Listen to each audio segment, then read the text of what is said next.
In this workbook, 0902 Regional Sales, we've got multiple sheets, East, Midwest, South, containing the same kind of information. Also a couple of empty sheets here, and also a sheet 3, which ideally should be renamed. It contains our annual performance scores and has some spark lines in it. The name sheet 3 isn't very revealing. Let's give it a better name. You can rename a sheet by right-clicking and choosing Rename, but a bit faster is simply to double-click the Sheet tab, and that activates editing. Sheet names can be up to 31 characters. You can use upper and lower case. They can contain spaces. So we'll simply type in Annual Scores and press Enter.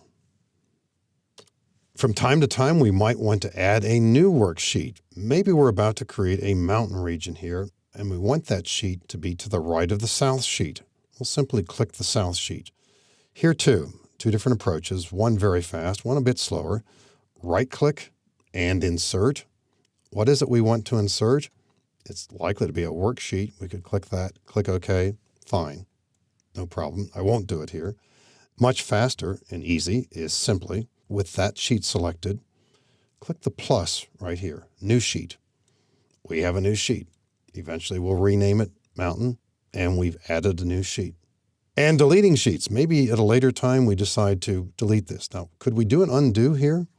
If I press Control-Z, or maybe I'm a little bit nervous about that, if I go to the Quick Access toolbar up above, we can't even undo this. Now, it's not a big deal here. We can easily delete this, but as a reminder, most commands that we see here do not fall into the category of those kinds of commands that we can undo. And so you want to be a little bit careful about that. Let's delete this sheet. Right-click, Delete. Now, if it has data in it, suppose we're on the path of deleting this, and maybe we just aren't thinking clearly or we did it by mistake. Delete. We get a warning. It's because there's data here. You can't undo deleting sheets, and you might be removing some data. If you don't need it, click Delete. So fortunately, we get a warning here.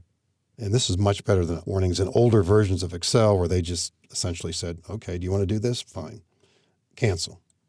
So pretty straightforward commands in terms of renaming a worksheet. Simply double-click it and type it in as you need to have it appear. Inserting a worksheet, the easiest way is to click the plus right here, or simply deleting a worksheet, right-click and delete.